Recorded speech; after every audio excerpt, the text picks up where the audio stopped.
Bom dia, pessoal. Hoje é nossa segunda aula de urgência e emergência e eu venho trazer para vocês o assunto de reanimação cardiopulmonar.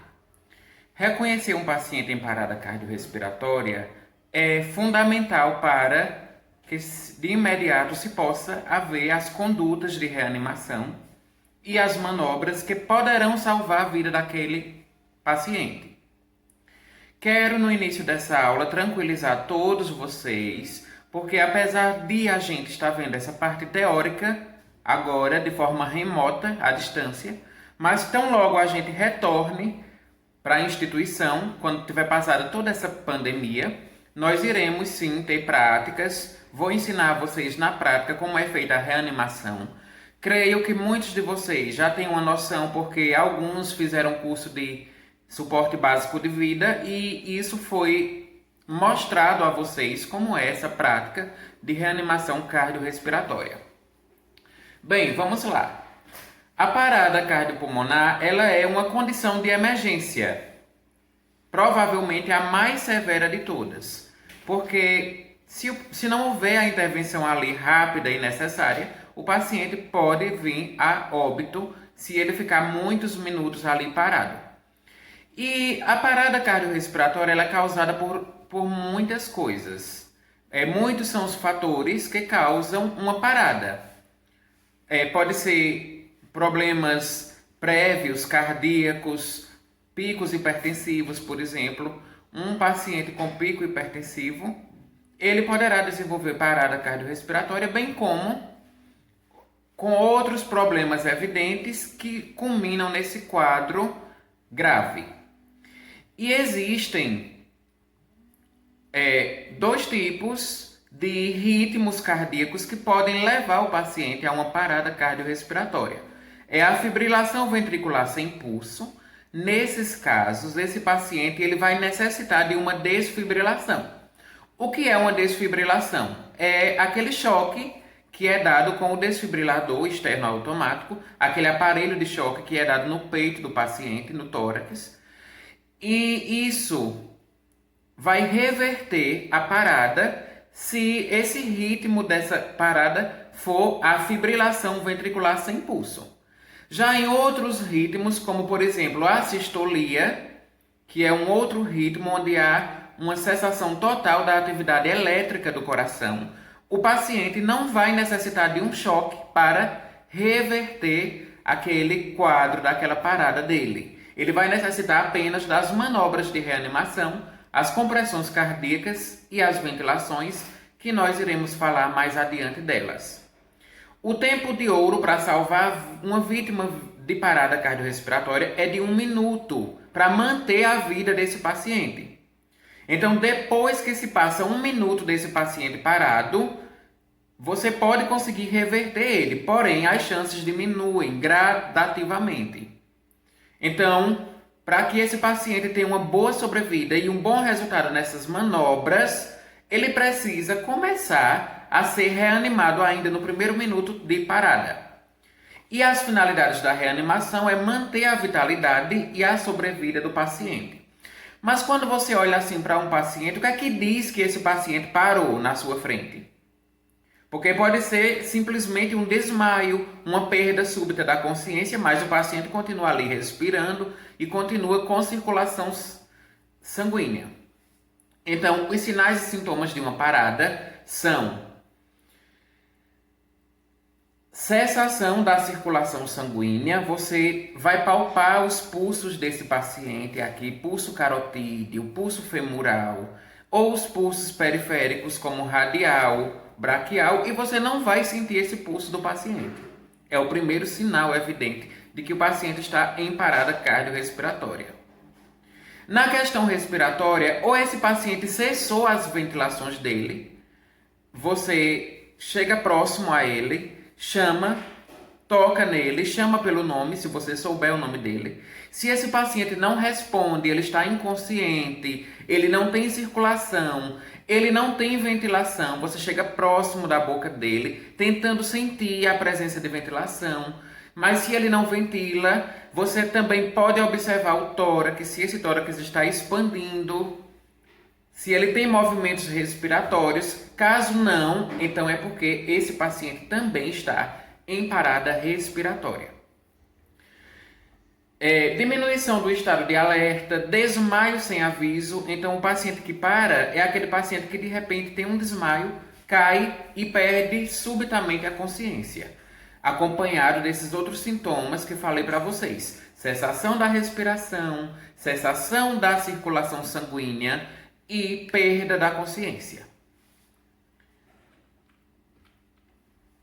Então, nós fazemos inicialmente uma avaliação primária da vítima, que a gente chama de XABCDE. Isso a maioria de vocês já viram em cursos de primeiros socorros, e eu sei muito bem que vocês dominam essa parte.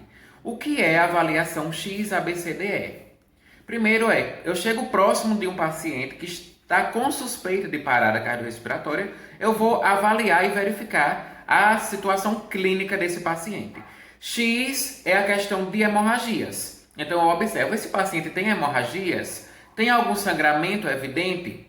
Porque por meio de um sangramento de grande vulto, ou seja, um volume muito grande de sangue perdido, esse paciente pode vir a entrar numa parada cardiorrespiratória devido a um choque hipovolêmico. E o que é o choque hipovolêmico? É essa perda súbita de sangue que pode comprometer a vida do paciente e ele entrar em parada. Então, avalio primeiro a presença de sangramentos. Depois eu vou para o A, que é a abertura das vias aéreas superiores, para que eu possa verificar a permeabilidade da passagem do ar desse paciente. Porém, antes de verificar a questão ventilatória dele, eu tenho que primeiro focar na questão circulatória. É por isso que o protocolo de parada ele mudou, que ao invés de eu verificar ABC, eu começo pelo C. Então, ao invés de ser ABC, vai ser CAB, CAB. Porque primeiro eu verifico a ausência de circulação sanguínea, que é o C. Depois eu verifico a questão respiratória da ventilação, que é o A. E depois eu vou para o B, que é boa respiração ou oxigenação dos tecidos. Então eu verifico também se tem perfusão ali. O que é perfusão? É a questão de oxigenação nas extremidades. Porque um paciente que está em parada cardiorrespiratória, ele não oxigena, ele não está ventilando, não está respirando. Então, quando você vai para as extremidades, nas pontas dos dedos, nos leitos ungueais, esse paciente já vai estar cianótico por falta de oxigenação. Então, essa avaliação primária, ela é feita de modo que primeiro eu verifico a circulação, depois a respiração e ventilação, aí a questão da perda sanguínea, que também vem depois da circulação. E por último, eu vou verificar a questão da exposição do corpo a outros agravos, que é o E. Então, esse paciente que está em parada, mas ele pode estar ali num ambiente que ofereça riscos tanto para ele, que já está numa situação crítica, quanto para as pessoas que estão fazendo o socorro médico desse paciente. Então, nós temos que avaliar tudo isso na questão da cena, da cinemática do trauma, se não há outros elementos que possam colocar em risco a vida do paciente e dos socorristas. Por exemplo, um paciente que entrou em parada cardiorrespiratória por conta de um choque elétrico. Então, pode ser que ali próximo daquela vítima e daquelas pessoas que estão prestando socorro, exista fios de alta tensão que, em uma nova descarga elétrica, poderão fazer novas vítimas ali daquele choque. Então, por isso que também a gente verifica o local, se oferece riscos, e essa cinemática do trauma, se ela está muito assim arriscada, tanto para a vítima quanto para os que estão socorrendo.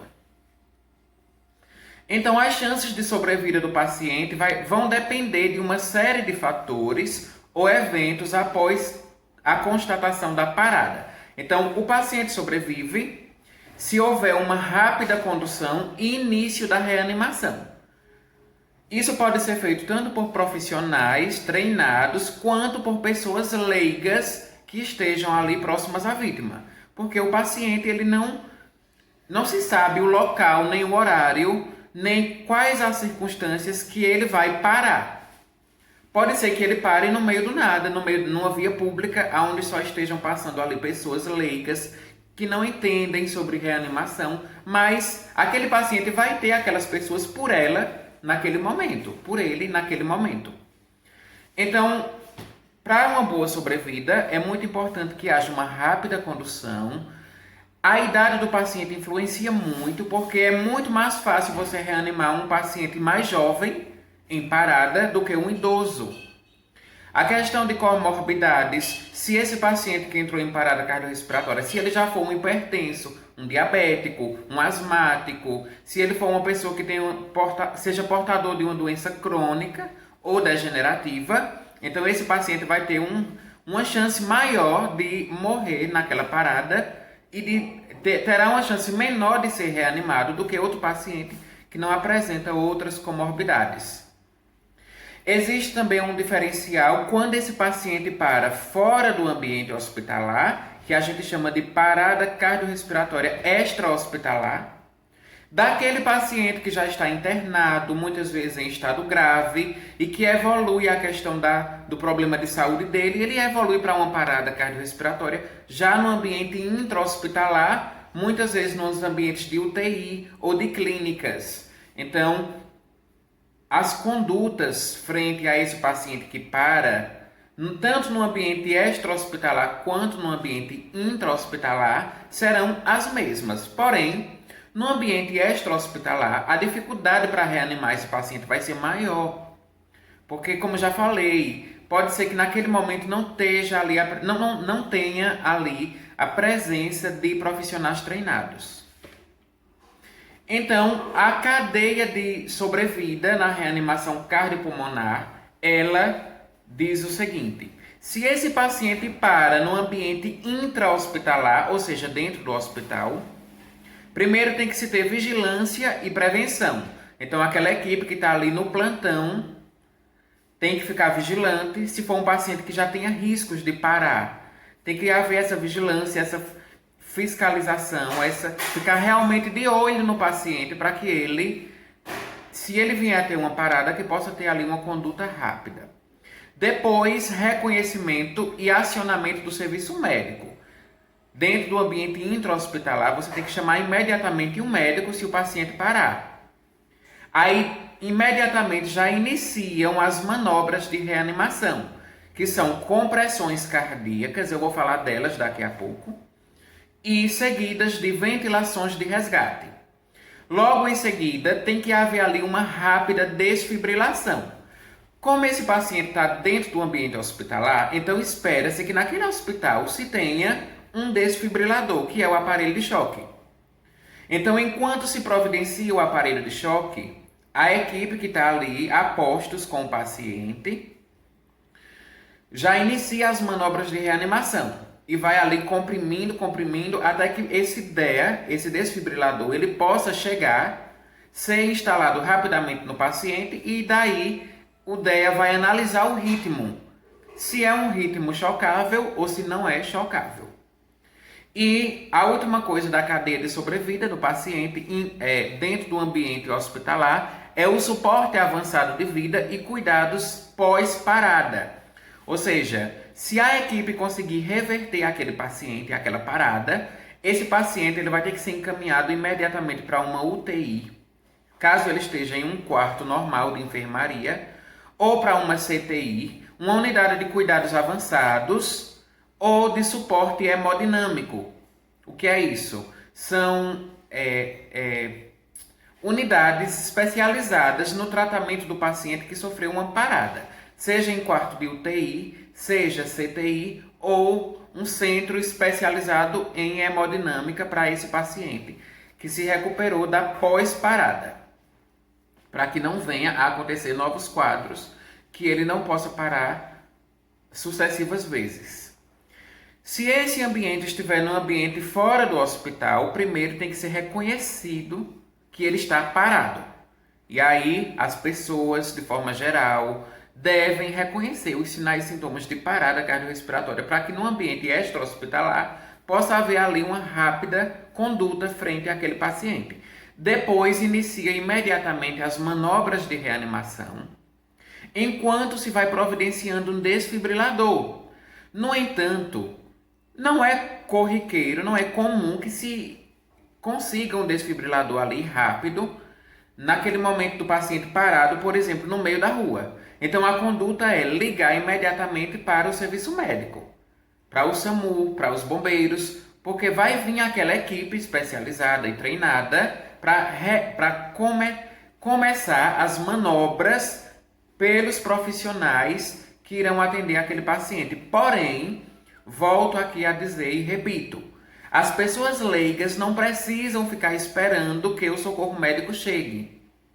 Porque lembra do primeiro minuto de ouro que eu falei? O minuto de ouro ele é decisivo. Se vai começar as manobras corretas ainda no primeiro minuto, ou se vai passar muito tempo depois. Se passa muito tempo depois, esse paciente não sobrevive. Então, mesmo por pessoas leigas que não entendem muito de parada, de como socorrer a vítima, elas precisam ter uma conduta frente àquele paciente. Pelo menos iniciando as compressões cardíacas, que é uma coisa que todo mundo sabe. E aí aciona-se o serviço médico e esse paciente é levado para um ambiente hospitalar. Suporte básico de vida para adultos de qualquer idade, vítimas da parada cardiorrespiratórias, aplicadas por socorristas leigos. Essa parte de socorristas leigos, eu não vou abordar muito com vocês, porque o foco da gente aqui são as paradas que são atendidas pelos profissionais de saúde. Nós estamos no curso de saúde, nos aprofundando e precisamos conhecer e entender todas essas técnicas. Então, a parte dos socorristas leigos, tão logo a gente volte presencialmente, eu abordo com vocês essas questões para que vocês também saibam como orientar as pessoas da família de vocês, os amigos, as redes sociais, sobre como realizar manobras de reanimação. Porém, vou pular aqui essa parte e a gente vai para as funções do profissional de saúde frente a uma parada.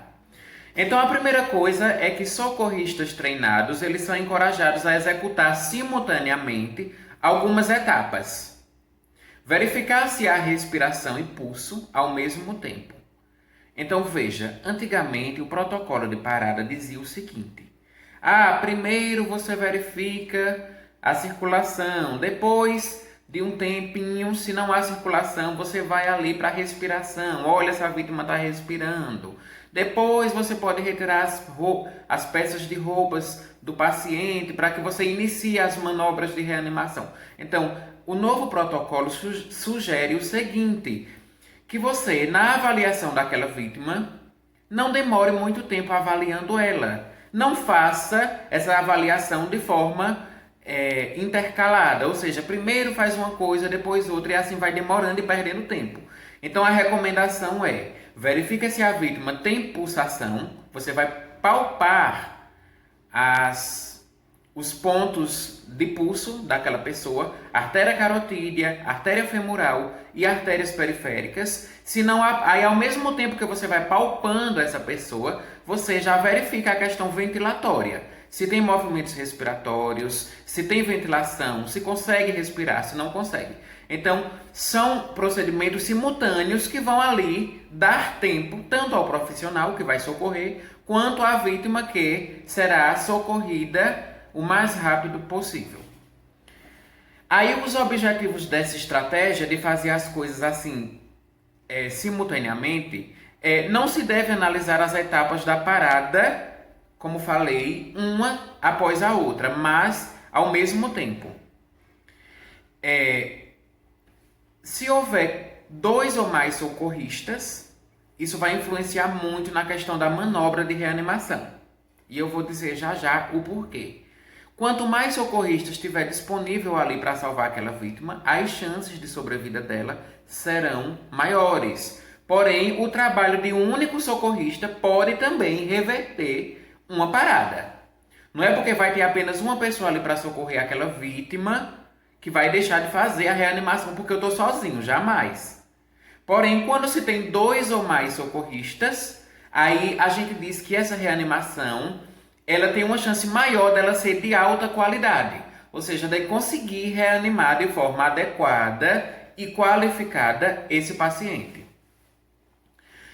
Suporte básico de vida para adultos aplicado por profissionais de saúde. Veja bem, a frequência e profundidade das compressões cardíacas por esse novo protocolo agora, de 2015, mantém-se as mesmas para o socorrista feito por pessoas leigas, bem como o ritmo de reanimação.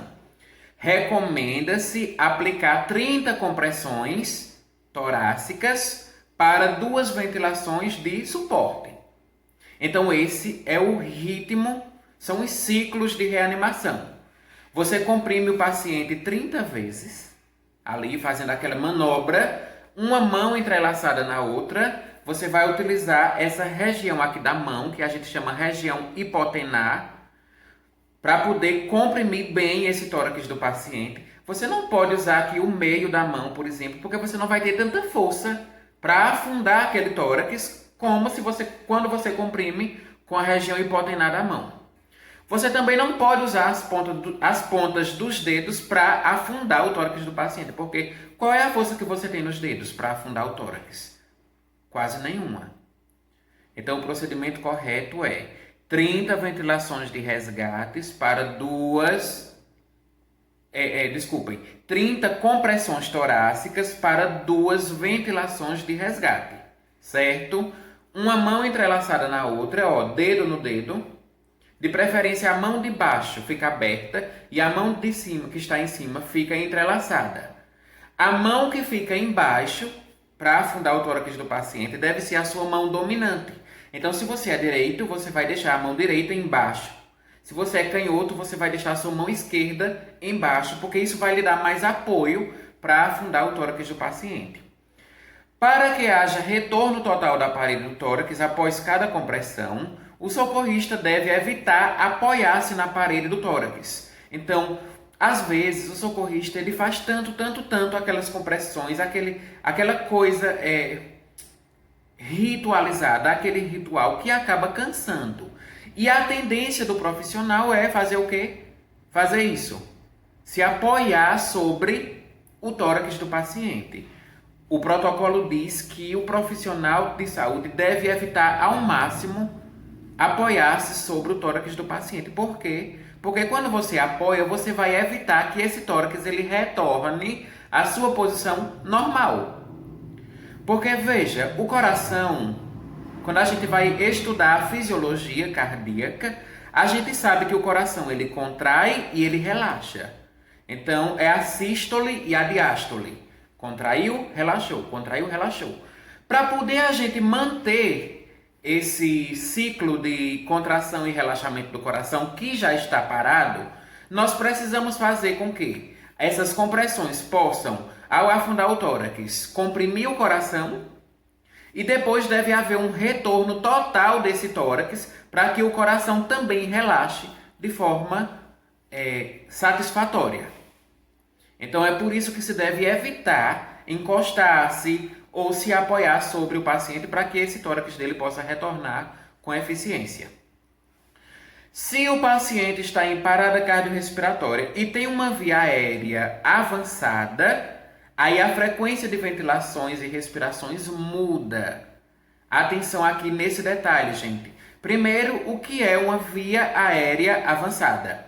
É aquele paciente que foi socorrido em parada e o médico realizou uma intubação, porque ele também estava sem a ventilação, estava sem respirar. E aí o médico intubou esse paciente, existe ali um tubo orotraqueal, e o paciente ainda assim continua em parada cardiorrespiratória.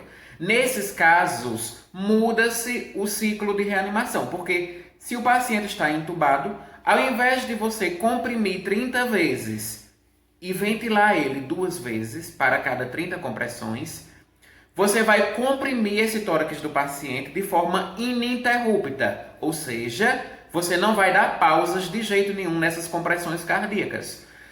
E você vai ventilar esse paciente por meio do tubo orotraqueal, por meio da intubação, utilizando ali o ambu, que é o dispositivo que a gente utiliza para ventilar o paciente.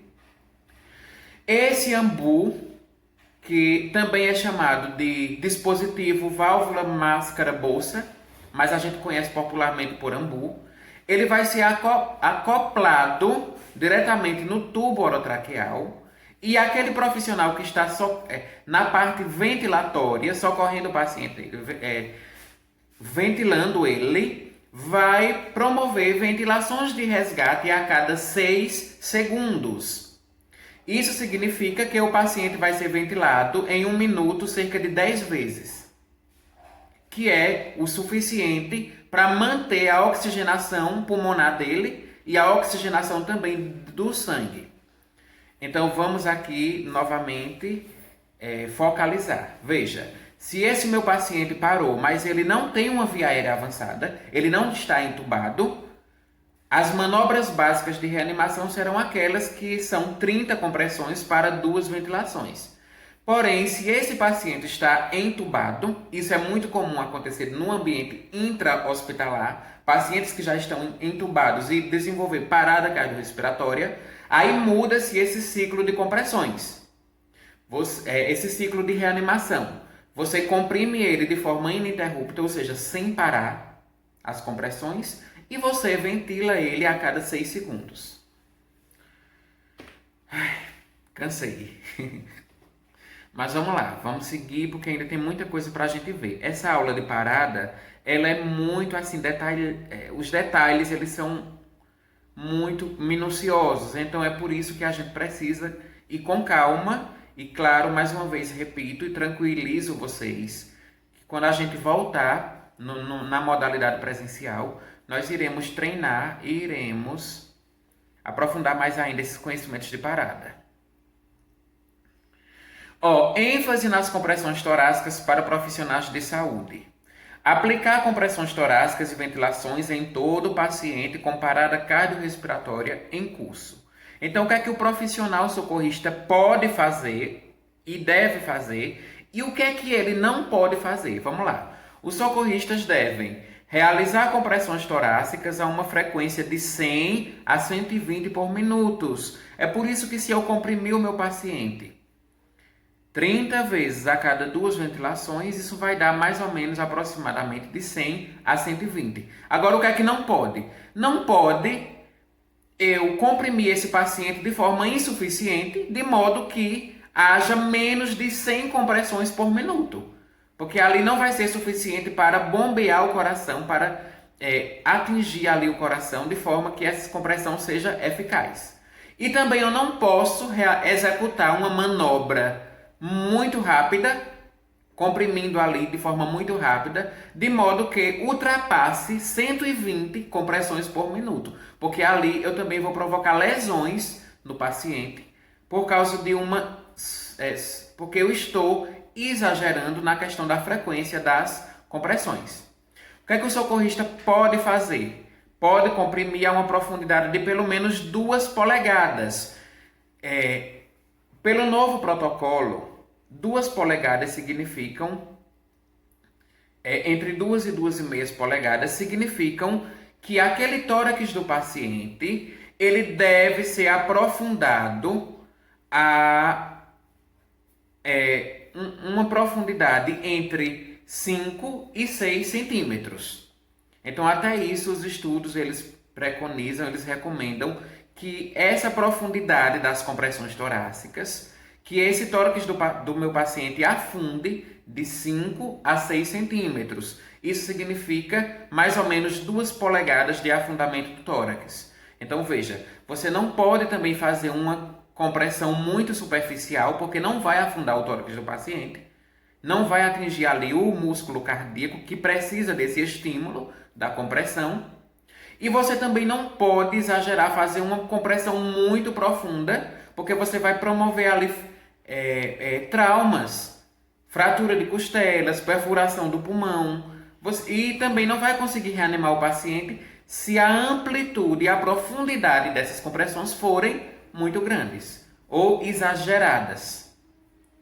O socorrista deve minimizar a interrupção nas compressões, já falamos sobre isso. Quanto menos for interrompido essas compressões, melhor para o paciente.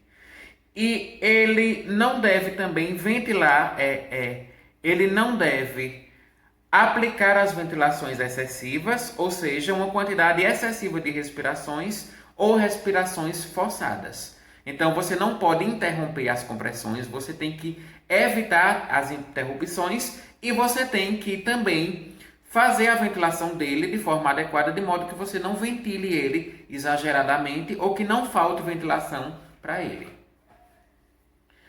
Vamos agora aqui falar sobre a questão do choque, que é a desfibrilação. Eu já expliquei para vocês, quando esse paciente ele para em um ritmo chocável, por exemplo, ele está em fibrilação ventricular, ele fibrilou ali. O que é a fibrilação? É quando o coração ele para de bombear o sangue, mas ele fica ali tremendo, ele tem batimentos descompassados, porém ele não consegue bombear o sangue porque ele está fibrilando. Então, nesses casos, é indicado que o paciente receba um choque por meio do aparelho de choque, que é o desfibrilador. Se esse paciente estiver em assistolia, que é um ritmo cardíaco não chocável, ou seja, a assistolia é um ritmo em que o coração para de vez. Ele nem fibrila, fibrilar é tremer. Ele nem fibrila, nem bombeia, ele está parado totalmente. Então, nesses casos de assistolia, não é recomendável o uso de choque. Não é recomendável o uso do desfibrilador, até porque o desfibrilador não vai surtir efeito. Aquele paciente ele não vai parar, ele não vai voltar se ele receber o choque, porque ele está em assistolia. Não é indicado utilizar o desfibrilador, e sim somente as compressões, ali as manobras de compressões. E quem é que vai dizer para a gente se esse paciente deve ou não usar o desfibrilador? É o próprio aparelho. Quando você instala ali as pás do aparelho no tórax do paciente, então o aparelho ele vai dizer aos profissionais ali que estão socorrendo se aquele ritmo do paciente é chocável ou não. Se for chocável, o aparelho diz, analisando o ritmo chocável, afastem-se da vítima. Aí todo mundo se afasta, é acionado o botãozinho em que dispara o choque no paciente e o choque vai e atravessa o coração, de modo que vai estimular esse coração a voltar os batimentos adequados e compassados. Então, veja, quem vai dizer se o paciente precisa da desfibrilação ou não é o próprio aparelho de desfibrilação. Em pacientes com parada cardiorrespiratória em curso, se o profissional de saúde tiver um desfibrilador disponível, irá primeiro desfibrilar o paciente e depois seguir com a cadeia de compressões torácicas. Então, veja, se for um ritmo chocável, no caso de uma fibrilação, o próprio aparelho vai dizer que o paciente é chocável. Nesses casos, a desfibrilação é a primeira coisa que tem que ser feita, porque o que vai reverter aquela parada é o choque. Então, depois da desfibrilação, pode ser que o paciente volte, pode ser que não. Se o paciente não volta, aí tem que seguir com as manobras de reanimação, as compressões e as ventilações.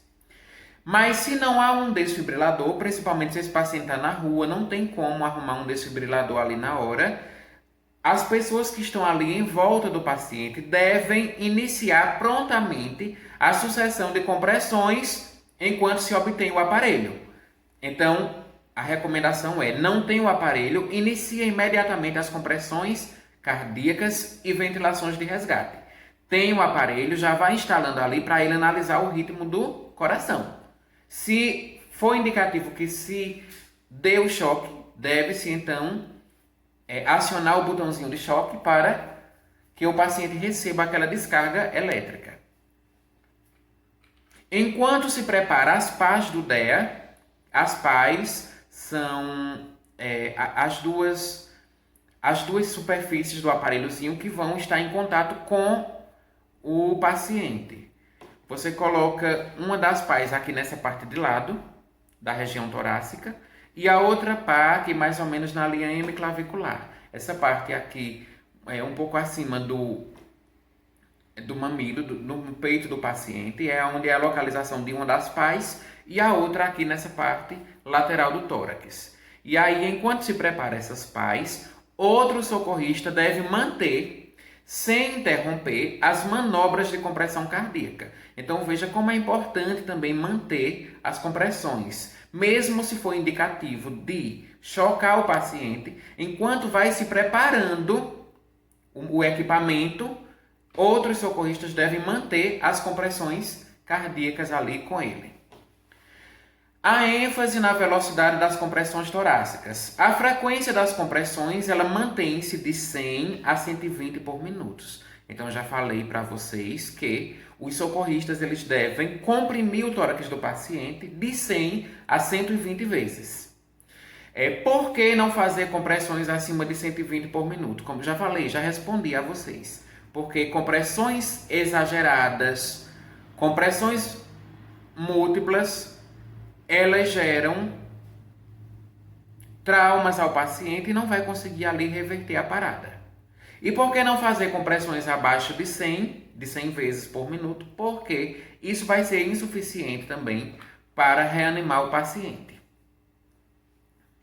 Já falei da profundidade do tórax, que deve ser afundado de 5 a 6 centímetros, não menos que 6 centímetros e não mais que 6.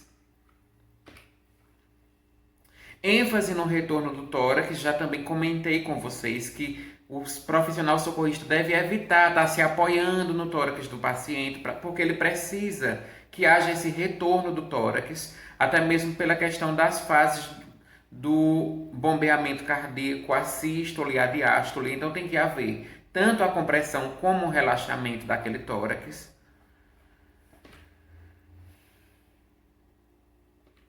Deixa eu ver o que mais eu tenho para falar com vocês.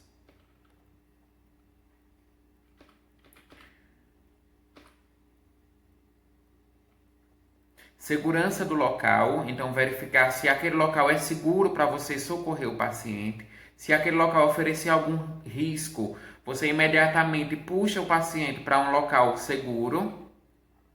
Acionar o serviço médico de emergência. Por mais que você seja profissional de saúde, vai passando ali na rua, não está a trabalho naquele momento, mas você se depara com uma vítima impossível parada cardiorrespiratória. Por mais que você seja profissional de saúde, enquanto você vai socorrendo e avaliando o paciente, você já solicita a terceiros que estão ali próximos que ligue para o serviço de emergência, porque com a chegada da equipe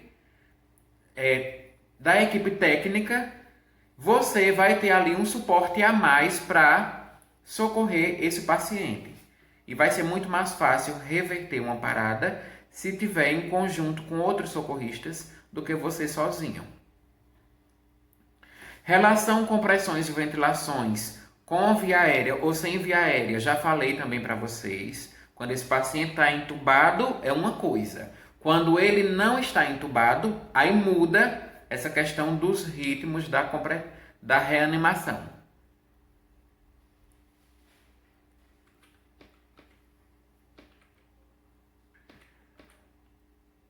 Bom, sobre parada cardiorrespiratória no adulto, era isso que eu tinha para passar para vocês. Dúvidas, vocês podem me contatar no privado ou no grupo mesmo para a gente esclarecer. Farei agora outro vídeo com as manobras de reanimação cardiorrespiratória para crianças e recém-nascidos. Porque não dá para falar tudo em um único vídeo, porque o celular não tem memória e acaba ficando pesado para postar o vídeo. Então por isso que eu vou dividir essa aula em duas. A parada cardiorrespiratória no adulto e a parada cardiorrespiratória pediátrica, que eu irei gravar agora em outro vídeo, certo?